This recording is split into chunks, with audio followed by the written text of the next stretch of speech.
Welcome. Thank you for joining us for our New South Wales Free Thursday webinar. I'm Nikki Jovicic from LookUpStrata, and I'm also the Managing Director of Tower Body Corporate in Queensland, and I'm your host. For many of us in strata communities, parking is a daily headache. Today, we're discussing practical solutions to alleviate this common problem. Leanne Habib from Premium Strata and Shady Eskander from Spoto are here to explore a range of strategies from traditional bylaw enforcement to new solutions, thanks to some cutting-edge technology. We'll discuss how your building can accommodate residents with more cars than spaces, what strategies can you implement to ensure visitors have convenient and accessible parking options. We will examine how technology can help you optimise parking spaces and improve security, and we'll also cover the role of bylaws in establishing clear parking guidelines and enforcing them fairly. Leanne and Shady will show us the vision for a future of parking in strata. Now, this is a New South Wales session this morning, and we are discussing New South Wales legislation.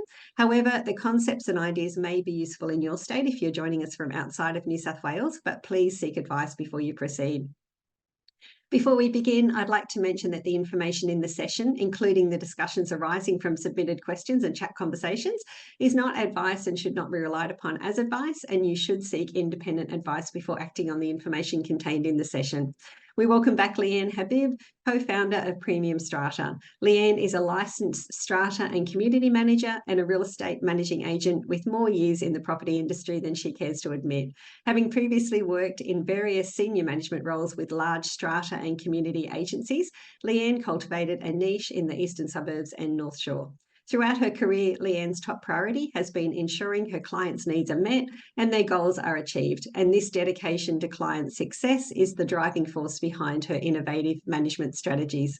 Recently elected to the board of SCA New South Wales, Leanne is a dynamic forward thinker and a regular presenter and contributor to LookUpStrata. And as we take our transparency responsibility seriously regarding partnerships, we'd just like to mention that Premium Strata is a long-time sponsor of LookUpStrata. And we welcome Shady Eskander from Spoto. One of Shady's most notable achievements is his role as chairperson of the Owners Corporation at Opal Tower. Throughout this role, he led the owners through the infamous defects that plagued the building, demonstrating exceptional leadership and problem-solving skills. And Shady's ability to navigate and manage this complex situation helped ensure that owners emerged with confidence through each stage. Shady is a serial entrepreneur and founder of Spoto, which is a patented hardware and software solution that is solving the world's parking problems. Welcome, Leanne and Shady. Thanks so much for joining us again today. Thanks, Nikki, for having us. I'm looking forward to today's webinar. Parking's always a sore, painful topic, but I'm confident with some of the solutions today, the audience will feel a little bit more confident to enforce some of the bylaws and some solutions to adopt. So looking forward to it. Been an exciting journey in parking, and I hope that we're able to provide your listeners with some cutting-edge technology solutions that can ultimately solve the pain points in strata. That sounds very exciting. I'm sure that our viewers are really keen to hear. I'll leave you both to do the presentation, and I'll join you later on in the Q&A session at the end. So I'm going to start off with the pain points and then enforcing the bylaws in an informal manner and then discussing a more formal process. And then Shady's going to walk us through some of the real good technology solutions that he has, he's really excited to present. So I think the main parking points are visitor. That's definitely the hot pain point. A lot of people just park in the visitor parking. They're no longer visitors because they overstay their stay. Loading dock can be quite painful, especially when you've got, big vehicles coming in that need to unload, but there's a vehicle that's there blocking that, unloading vehicle that needs to come in, or in terms of, when garbage needs to be collected, it blocks the way. So that can be probably more painful in my experience than visitor parking because you actually need to use the loading dock.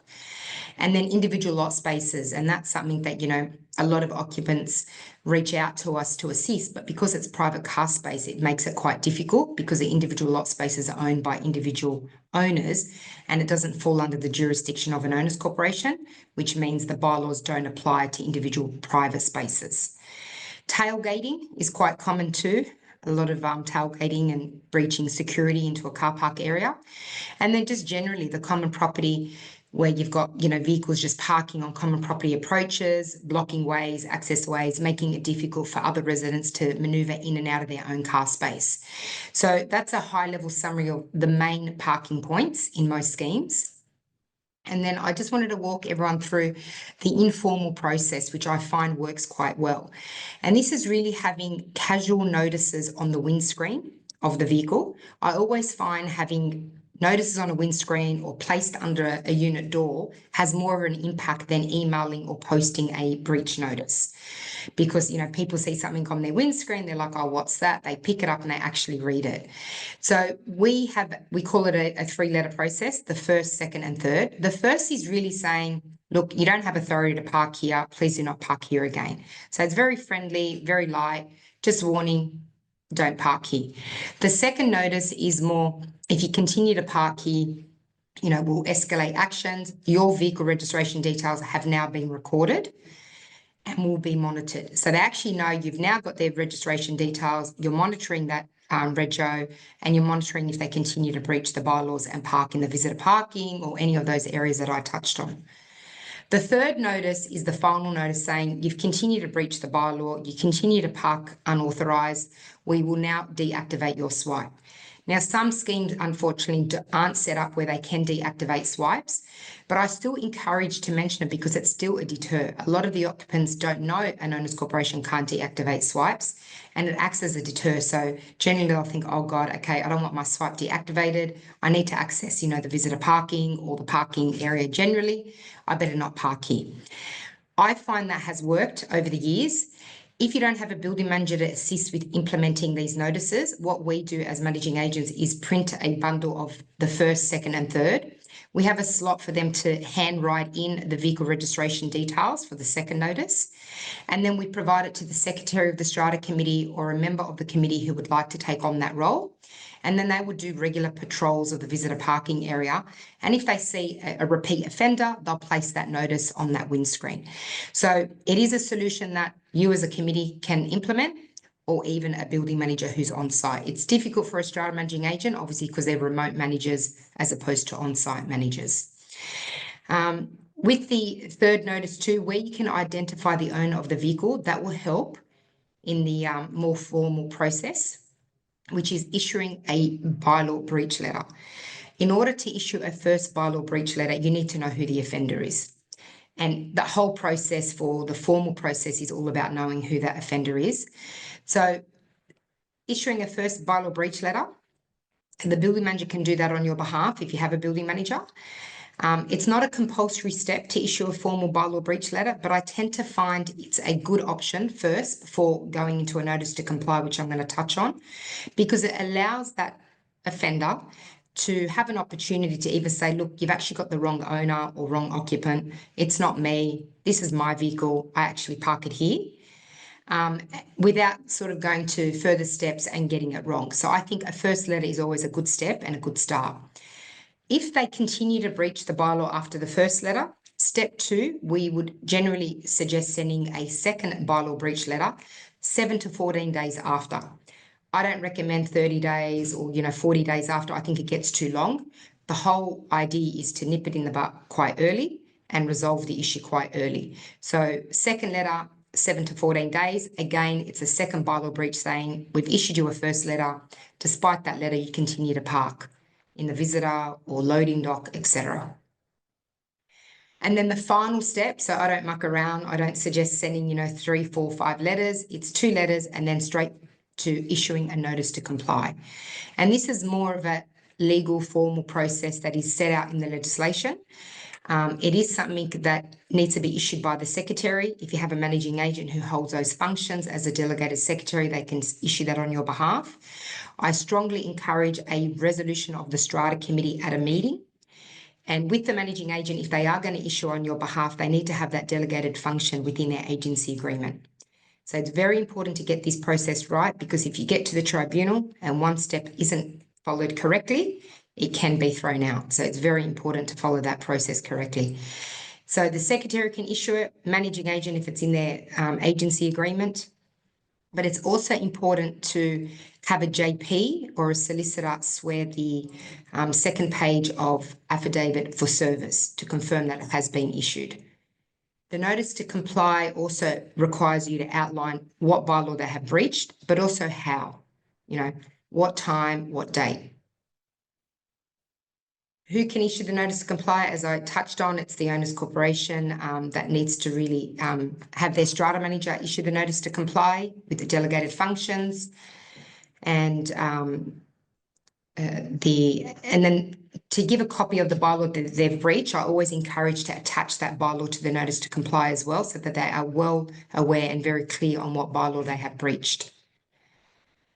What happens if the breach continues? So you can apply to NCAT for penalty or compliance orders. So that happens within 12 months, and I'm going to touch on that shortly. If they breach the bylaw within that period that you have issued the notice to comply, the penalties, and you are successful in NCAT, the penalties are up to $1,100. There's definitely time limits for seeking a penalty, and that is generally 12 months after you have issued the notice to comply. So within that 12 months, if they continue to breach the bylaw, you can apply for a penalty. After that 12 months, you will not be able to. You'd have to issue another notice to comply. So that's why it's very important to monitor closely the activities, of that particular occupant, parking in the visitor, loading dock, etc., after you've issued that notice to comply. And hopefully after the notice to comply, most residents will stop parking there because they've obviously been served a formal notice, but you'll always have that minority that might not, and they will just continue to park there, which really forces the owners corporation in taking these next steps that I'm referring to. So the penalties are generally paid to the owners corporation unless, the tribunal states otherwise. You can seek mediation prior to applying for NCAT orders, and mediation can result in a mediated agreement, and sometimes it doesn't. And if you don't end up agreeing on a mediated agreement, then that's when you then go for the full hearing. But a breach of NCAT orders can result in penalties of up to $5,500, and that generally is also payable to the owners corporation.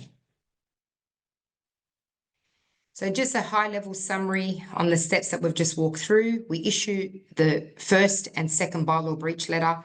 Again, those letters are optional. Then within 14 days, you're issuing the notice to comply. And then again, mediation is optional before you apply to NCAT for a penalty or compliance orders. So mediation is optional.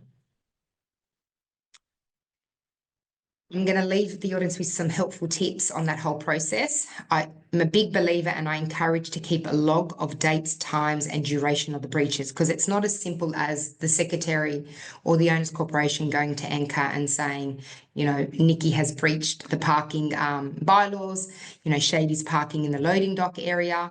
It's really important to have that evidence, and I generally find a log of the dates and times being more specific will have a lot more weighting.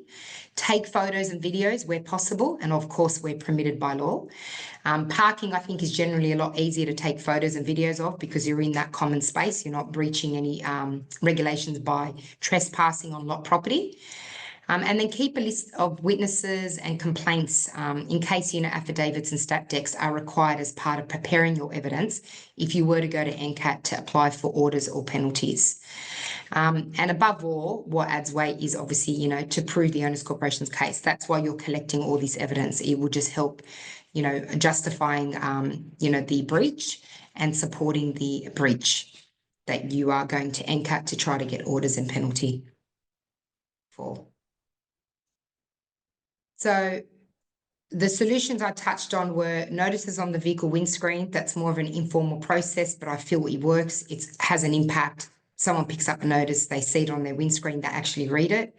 And then the more formal process is enforcing the bylaws through a more formal channel. But I'm going to pass on to Shady because I know he's very excited to present more of a technology solution. I've walked through the process of what the legislation has in terms of enforcing bylaws when bylaws are breached. But Shady's going to touch on something. Thank you, Leanne. Well, welcome everybody. And my name, as Nikki has said, is Shady Eskander. I'm the founder and CEO of Spoto, chairman of Opal Tower, and it's one of the two titles that occupy my time and my life. So there has not been innovation in parking, I think, since the invention of the motor car. And when I was living in Opal Tower, the two biggest complaints that received the most amount of issues each and every day from a strata perspective, a building management perspective, would have to be number one, parking, and then number two, noise complaints. Noise complaints, hopefully we can find a solution to that later, but today we're going to be able to share with you that we're able to use some advancement in technology to apply it now to the strata industry in terms of parking. So I'm going to speak to some of the smart parking solutions. The first thing that you'll find is anytime you want to invite someone over to your apartment, you know, Leanne, she's going to come, she's going to visit me for dinner tonight. The first thing that she's going to ask is, where can I park, right? Now, the issue that we have is, number one, parking is never a guarantee. It's not always available. And so even if I was going to park in my own spot, I've come home many times, parked in my own spot, and in doing that, I've found as I've rocked up, there's someone parking in my spot. Then I've got to go and find either a spot in visitors parking. It turns out that visitors parking is completely full, and this is 4 p.m. in the middle of the day. How are there that many cars here in our visitors parking? And ultimately, you find that you can't even enter your own parking spot. You can't park in your own building, and that becomes a real pain point. And so the honest real answer is parking in strata has not been solved. And some of those common pain points you'll hear is someone's in your spot, the parking's always full, it takes too long to park, I'm waiting for a spot to open, you might have to go down to meet your guests to help them park, building managers trying to sort that out, strata's trying to sort that out, and I think that we can use smart parking technology in order to solve these parking pain points. So the real solution that we were trying to provide is we want to stop the question, where do I park?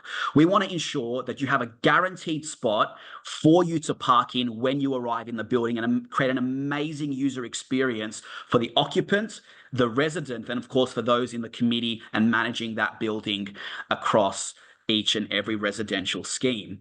And so we do that on the next slide, Leanne, with an app solution as well as a hardware solution.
Now, many people install cameras, many people try to use the building manager to try to manage in some way the parking journey. But ultimately, we found is no matter what you do, if you don't protect the bay, if you don't manage the parking bay at the point of parking, then any system can potentially be abused. And as we know, once the car is parked in that bay, you're not allowed to tow it. You've got to go through a process that Leanne has explained. So if we can ensure that that process is solved prior to the vehicle parking there, then we can remove some of these pain points.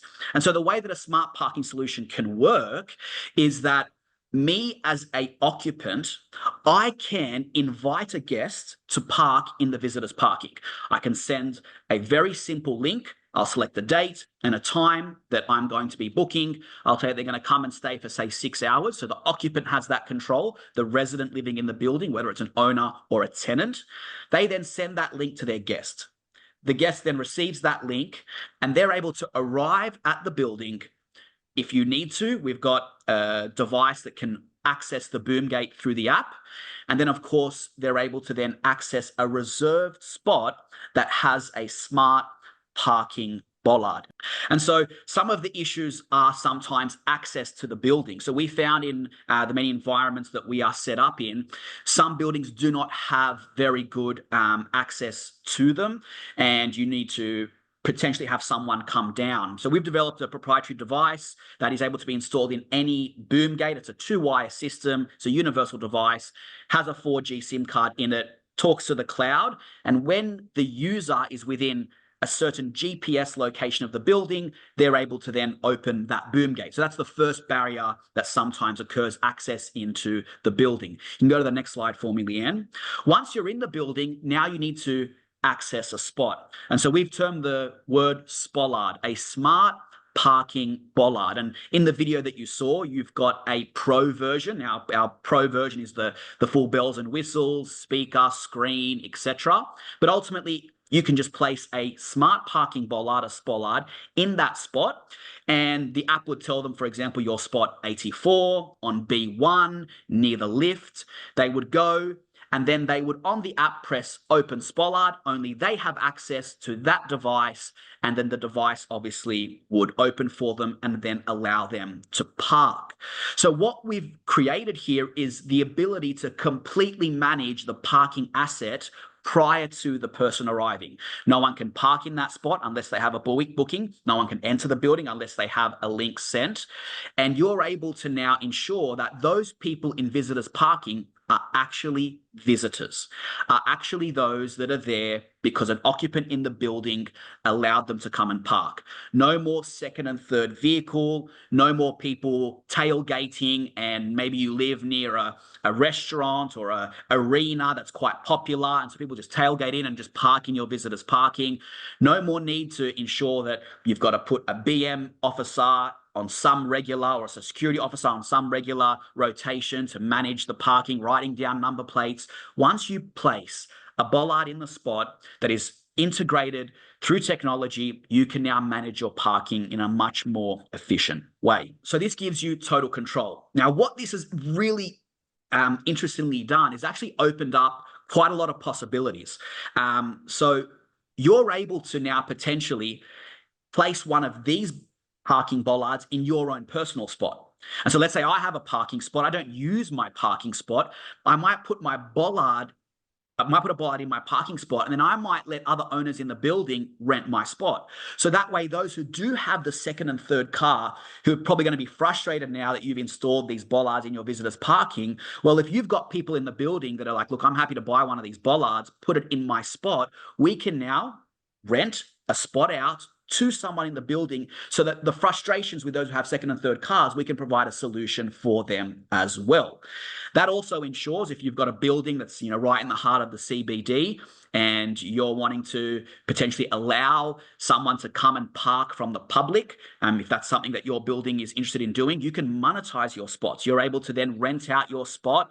That is a commercial, personal spot. You can rent that out to the public. You can book it out for a local CEO in the city on a monthly basis and ensure that when they enter your building, they can only park in that designated spot. There's a lot of use cases that can be unpacked through this.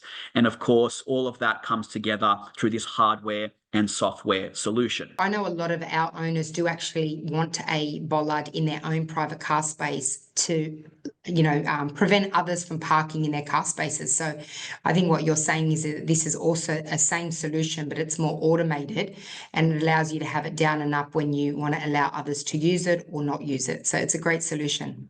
What it does, Leanne, because I've sent a link to the guest or I've got someone on a monthly booking, I actually know who parked and when. So we've got a back-end admin for the building manager and the strata manager, and they can see that here are all of the bookings, here are all the number plates, here's their name, their mobile number. So even if someone has overstayed in that visitor spot, you're able to quickly have the building manager get an alert that this person had a 3-hour visitors parking booking. They're staying for an extra half an hour. They got a text message reminder, as you saw in the video, but they're still staying. The building manager can get a notification, call that person, say, hi, I just want to let you know your reservation's finished. You can extend on the app. You can do all types of things, but ultimately you're able to have a data log of everyone who entered your building and left your building without even walking to the car park at all. There is a model that we actually recommend is best suited in the Strata environment. So that's a mini model. And there's some of these products already exist on the market, but they're just, as you know, remote controlled. Some of them just have like a Bluetooth app that you can just open and close. So inside these devices is a world of technology that, for the tech people, you can call me later and I can run you through it. But the mini version is what we would suggest. So there's sensors there that detects the car approaching, detects the mobile phone for the booking is there. It obviously is receiving the information from the database about the booking and who exactly should be parking, if you're extending the booking or not. All of that information is sent to the device so that you're able to then send a notification to the owners through text message, send notification to the building manager if there's an overstay. If someone's not coming at all, so they had a reservation at 2 p.m, they didn't even rock up, maybe the visitor's cancelled, they forgot to cancel the parking, the system will know no one's rocked up. It'll send a text to the owner saying, are they still coming? No, they're not. Bang, we open it up for someone else to use the spot. So the mini version is very cost effective without the screen and the speakers. Strata doesn't really need that. The commercial application normally like the screen, etc. But you're able to place this mini in the spot. The other thing you can do with the mini, you can put it in the loading dock. So now the loading dock can have 2 or 3 minis, depending on how wide your loading dock is, and they can all be programmed to go up and down in unison. And you can have it so that when the garbage collector comes or you've got a booking for someone who's moving in and moving out, all of that is now managed through the Spoto app, managing your loading dock, managing your visitors parking, and all done in a very cost-effective manner. So that's the mini version there. Now, if someone tries to force this thing open, what's going to happen? It's going to alarm and it's going to send a notification to the building manager saying that someone in spot B54 has pushed down the bollard and is trying to access the spot. So again, you're able to not only scare the user off, but you're able to have someone walk straight down, see who's parked there, and ask them to move their car. So there's also ways to deter people to even abuse them if the barrier alone you think might not be enough. So this is our pro version. It's got the screen, it's got the speakers. Some commercial places are using it for advertising while the spot is not in use. And of course, I'm sure you guys can think of many different ways that this pro application can be used. If you're in a building that has a BMC and there are different spots used by different people, then you might think that the pro version might be suitable. Again, all of our devices are completely waterproof. On our pro version as well, there's an ability to just tap your phone on an NFC reader and book there and then. So the screen can say, hi, book here now, and you just tap your phone, make a booking, device goes down, and off you go. So different ways that the Mini and the Pro can be used from a smart parking perspective. The app allows us to manage real-time reservation, spot management. You can rent out your spot, full back-end analytics and reporting. We can provide interactive maps as well if you're trying to use the map to search for different spots on different levels. So the app's got quite a lot of modules that ultimately ensure that whichever way the committee wants to use the app and enforce the parking technology, that's all open to each and every committee. Through what I've shared today, as we've said, efficiently manage, optimize, and potentially monetize your parking spaces. Leanne, when you spoke at the very beginning of the presentation about deactivating swipe, so lots of chatter about that. And I just wonder if you could run through that process again for us, because people seem to be quite interested in that process. Yeah, so with the informal process, as I said, the first notice is to alert that you've been parking in the visitor parking or loading dock. So you're bringing to the offender's attention that what you're doing is actually wrong. Stop doing it. The second notice is, hey, you continue to park here. We're now going to record your vehicle registration details, and your vehicle registration details are now going to be monitored. In that, we say, if you continue to park here, we'll deactivate your swipe. The third notice is saying, hey, you've continued to park here, we're going to deactivate your swipe. Now, I also said that some schemes don't have the system set up to be able to deactivate a swipe, But in order to do that, you also need to know who that offender is. So for me, it's still a good deter because they don't know that the owners corporation don't have a system that can deactivate the swipe, or they don't know that you don't know who the offender is. So I find in my years of experience, just the fact saying that, we may consider to deactivate the swipe is enough to have a resident say, oh, I need access, I better not park here. They're actually going to then block my access into the car park. So we find it works, but I also equally find having the notice on the windscreen has an impact. Like I said before, you typically get your communications via email or mail, and you probably get a pile of it, and you throw it on the kitchen bench and say, I'll get to it whenever. Whereas when you see something on your windscreen, you'll go straight away, you pick it up, and then you actually read it. So I just find it's got more of an impact. We had another comment, we deactivate swipes to have them inconvenienced, and then they have to attend the office where they get a dressing down about their abuse of visitor parking. Would you recommend that process, going as far as deactivating or not? Look, technically, I mean, you can't deny them access to common property. As I said, it's more of a deter. And I've seen one question come in, or one comment, that not every scheme has swipes. Absolutely correct. So then I would be saying that, we'd be issuing a notice to comply. Penalties will apply if you continue to park here. So referring to deactivating swipes is one deter and one option. But you can equally say that, further action will be taken without further notice. We'll issue a notice to comply. We'll apply to NCAT for penalties. So, again, a penalty is a deter too. People don't want to pay penalties. So if you reference that, that generally helps as well. Okay. And when you mention a notice, you're just talking about a bit of paper under the windscreen wiper, are you? Because we've had a few questions come in about stickers being placed across windscreens. I don't encourage the stickers, because then you're in that situation where, they can claim damages to the vehicle. So I don't encourage the stickers. I don't believe they're legally permitted as well. So we don't encourage that at all. The notice I'm talking about is a formal letter on letterhead from your Strata managing agent, so they know it's not just a narky neighbour or a narky resident that's just picking on them. So you want it to come across formal and legit. So it is a notice, basically, says the resident of vehicle owner, registration details, so they actually know it's been personalised to them. A bit like when you get a parking ticket on your windscreen, it has your vehicle registration details on it. So it's not someone else's that's just put it on your windscreen. So it needs to be, and then it just says, we hereby notice that you're parking the visitor parking. Parking the visitor parking is not permitted. It's in a breach of the bylaws. You reference that bylaw, and then you'll say that, please cease from parking here. And then the second notice is where you're slotting in the vehicle registration details. Okay, thank you, Leanne. Thanks for the clarification.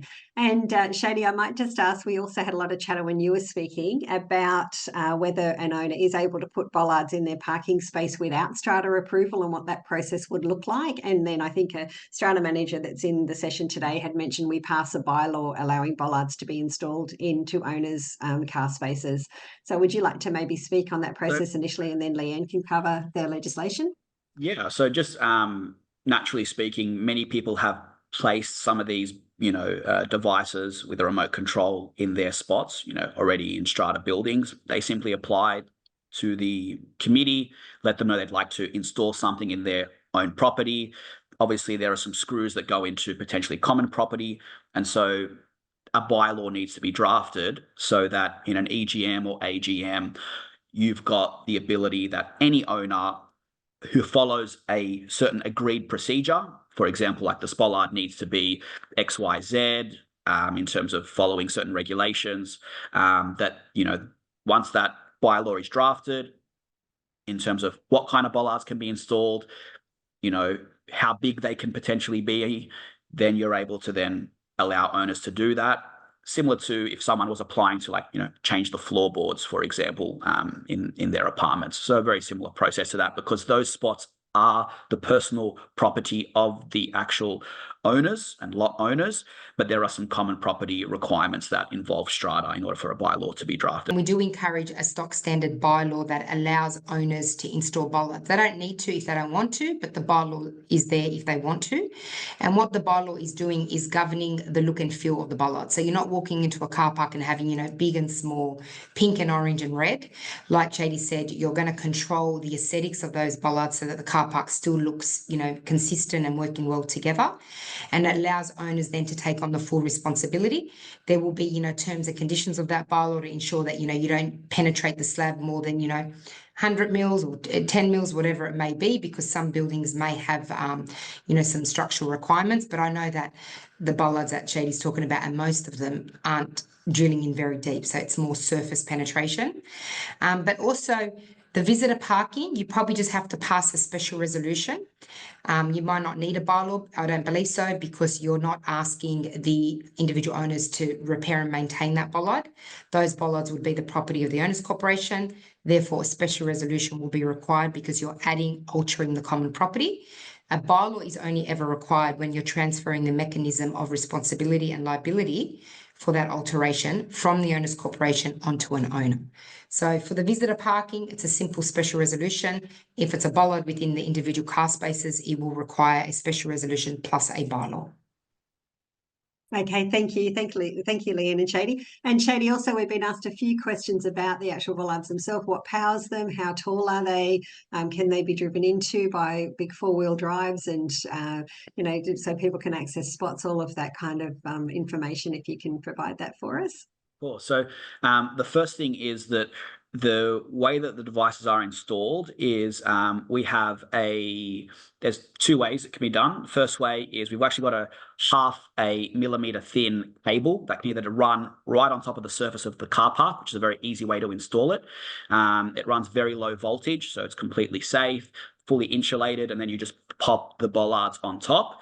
If you don't want to have a silver strip running through the middle of the car spots, you can chase the concrete. It's a very simple machine that chases the concrete. Then you lay the cable, epoxy resin, bollards go on top.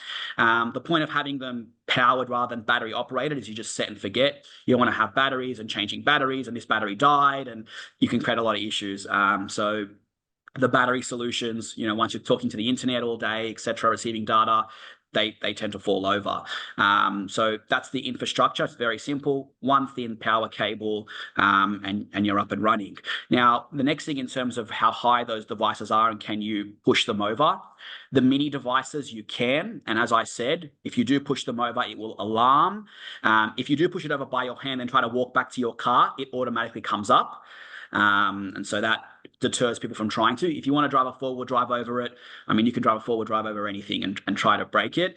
But what will just happen, it will just go down, so the device won't break. Our model is a subscription model, so it's very low cost. You just pay a monthly subscription, and we cover all warranty, servicing, everything. But the idea is that you're going to always have 1% of people abuse any system. But once someone's driven in, even if they are abusing the system, especially if you have the minis, then you'll get a notification to building management straight away. So anyone on site can go down.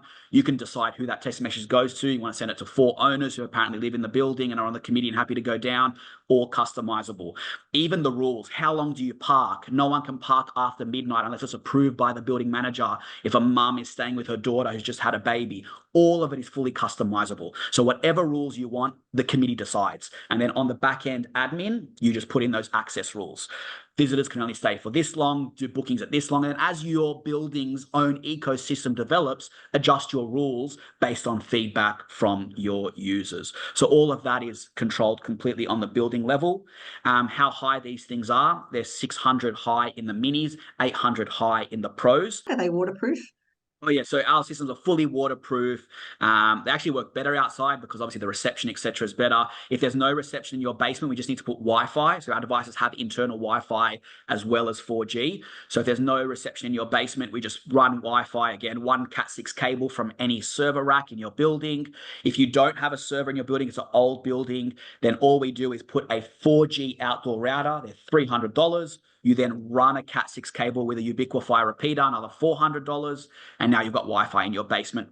talking to a 4G router outside the building. So all these solutions with our experience, we're able to solve to make sure these devices are running efficiently in any basement, indoor or outdoor. And we just asked what happens if there's a blackout.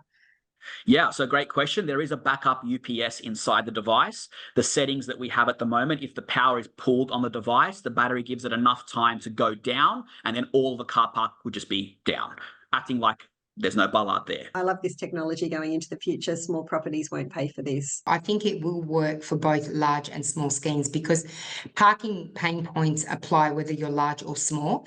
I think it's going to come back down to the schemes that are faced with a lot of parking issues, and that they are going to be the schemes that are going to see value in investing in something like this because, as Shady touched on, even if you go through that bylaw process, that's costly in itself. If you're going to go to NCAT, that is costly. And it's something I've been vocal about for some time, that I feel that our legislation needs to be a lot more simplified to allow owners corporations to pursue offenders without having to go through so many hurdles and hoops and spend so much money on enforcing what shouldn't be happening. And that is, residents taking advantage of the visitor parking and breaching the rules and the bylaws. So I think it's a really good solution. I was really excited about it when I learned about it, and I thought, oh, this is something that, I think a lot would welcome because it is a technology solution. It is something that you are in control of rather than having the problem and then being reactive to the problem. This for me is almost preventing the problem, and that is preventing owners taking or residents taking advantage by using the spaces beyond when and how they should be using them. And I guess arguably a smaller scheme doesn't have the other security measures. It doesn't usually have a fob system or a security parking system either. And so that this might be your only form of defence, really. Tenants park their cars in visitor parking. Notices of breach of the bylaws have been sent multiple times to the owner and the tenants, but nothing has changed. What can I do? The tenants also drive taxis and regularly park the taxis in the visitor space. Can we take any action against the taxi company? Tenants are responsible to comply with the bylaws as much as owners. So if the company is the one that's breaching the bylaws, i.e. parking, I would most certainly be sending my bylaw breach notices to the company and bringing it to their attention. That vehicle registration detail continues to park in the car space, visitors, we've alerted the driver, we've put notices, etc. And I think now you need to issue the formal notice to comply. And a company that receives that is going to feel, okay, God, we better stop this because it's now escalating. I'm a big believer escalation has more impact. If you do one letter or you keep doing letter after letter, it's falling on deaf ears. You need to escalate. And escalation for me is a notice to comply and then applying to NCAT. But that's a drawn out process. It's a costly process. I think now with this technology solution, it's brilliant because you can now put the bollards in there and control who comes and goes, and only have legitimate visitors book in the car space for use. So, I don't know if Shady wants to add to that, but I think for me, the quick solution is having a bollard that prevents unauthorised use. People do want to put their second and third car somewhere. So you need to find a way to solve that for the owners. That's just the reality, that people have more cars, they live in that building, they want to find a way. So if the owners corporation can help by thinking about, okay, is there anyone in this building who doesn't use their car spot? And then, hi, Mr. Taxi Driver Business, we found a spot for you. We're going to help you move your car there. This person's going to take $50 per week. And that allows you to then continue to live the way that you've been practicing in our building, but it's a solution for everybody. So you need to come up with a solution that works and think outside the box. The visitors parking is not the only place people can park. You've got an entire car park that surrounds that. The ratio is normally like 1:5. So you've got a lot of car spaces. People might, for example, not use them during the day, but only use them at night, or they're going away for 3 months. So work with the other spots in your building. Maybe you've got flat concrete that you can go to council and say, hi, Mr. Councillor, can we just update our DA? We want to use these two, so this 2x8 location as 2 parking spots, and they're just going to be private bays that the Owners Corp can run. We've just been asked in chat again as well, surely an owner can book this bollard for themselves 24 hours a day. Is that something that could happen? No, because of the rules. So Shady was saying, yeah, with the rules, the app allows you to set the rules. As an owners corporation, you can say, okay, a visitor is going to be 3 hours. A visitor, it can stay for 6 hours.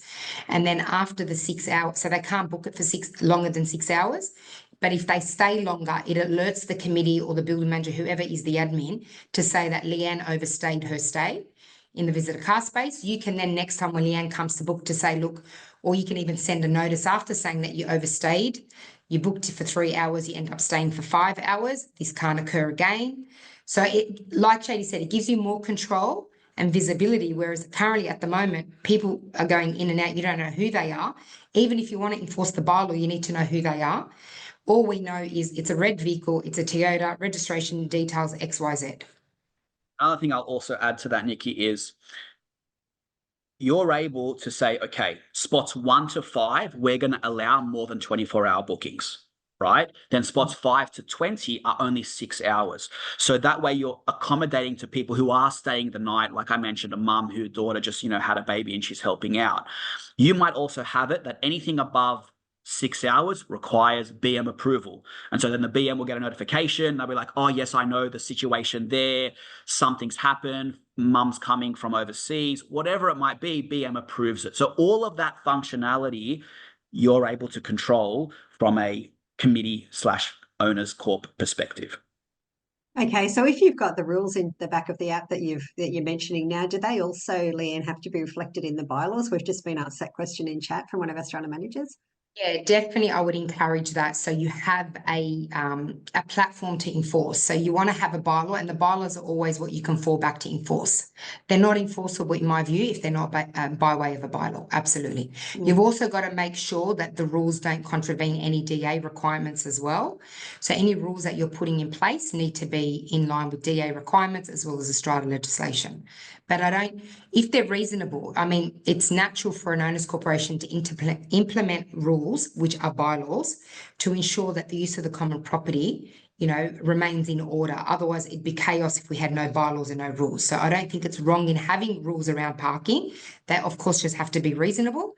And I don't think they're unreasonable. Personally, I have a different view that if someone stays overnight, they're no longer a visitor, they're actually an occupant. So if owners corporation, but I love the idea from Shady where you have different spaces with different time slots. I think that's really good. So you're not tying up all of them for 24 hours. You've got, X spaces for a short stay, other spaces for a longer stay. And that's obviously only possible where you have multiple visitor parking spaces. Some schemes I know are limited, but I think they're really great options. A car has been in a visitor parking spot for 5 weeks. The committee left a note on the car's windscreen advising that visitor parking spots can only be parked in for no more than 48 hours. If the car's owner has not taken action, can we tow the vehicle? We do not know who owns the car. You can, but there is a process, and this is where I feel our legislation is very complicated in some areas and lacking in others. There is a very long drawn out process where you have to provide notices, etc., before you can remove that vehicle. So it's not as simple as, they've been there now, I'm going to remove it. You've got to put notices on their windscreen to let them know. You've got to give them an opportunity to remove it. There's certain timeframes that you've got to comply with. And this is why, honestly, Nikki, we were very excited about the technology. That's why, I was even excited to be part of this webinar today. It's more than what we currently have, because at the moment, it's being pushed back to the owners corporation to go through the stress, the process, and the cost of enforcing rules that residents just ignore. This technology, in my view, allows the owners corporation to have more control to prevent the breaches and prevent the problems that they then have to put their hands in their pocket to spend and govern. Okay, wonderful. All right, well, we're just about coming up to the end of the session. So before we finish, we always like to ask our presenters if they've got something that they'd like to leave us with. So Leanne, do you have any final thoughts that you'd like to leave the audience with today?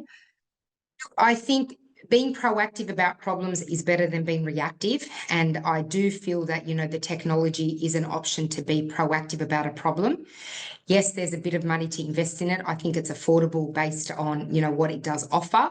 I would encourage, owners to consider taking, prevention rather than having to react to issues. I've got schemes that go all the way to NCAT. We spend so much money on NCAT. And sometimes you think, why did we get here? We spent all this money and what's the outcome? So that's what I would leave the audience with. You're able to use apps, and what we've discussed is both a hardware and a software solution. So if you think your building can get away with people using just the app solution and trusting that they'll use it appropriately and just using our access device, for example, then you might not need to go the full bollard solution. You might only need to use a few of them if you're going to keep them for certain special, spots. So don't just assume that it's hardware only. So I think some schemes will get away with just a software solution as well. Excellent. All right, wonderful. Thank you so much. Thank you for your time today. Very, very interesting. Hopefully we've solved some problems for some people that they're experiencing out there on a daily basis. If you gained value from this video, please hit like and subscribe to our YouTube channel. If you're looking for information about parking, strata insurance, defects and more, head over to lookupstrata.com.au or sign up to our free weekly newsletter via the link in the description box below.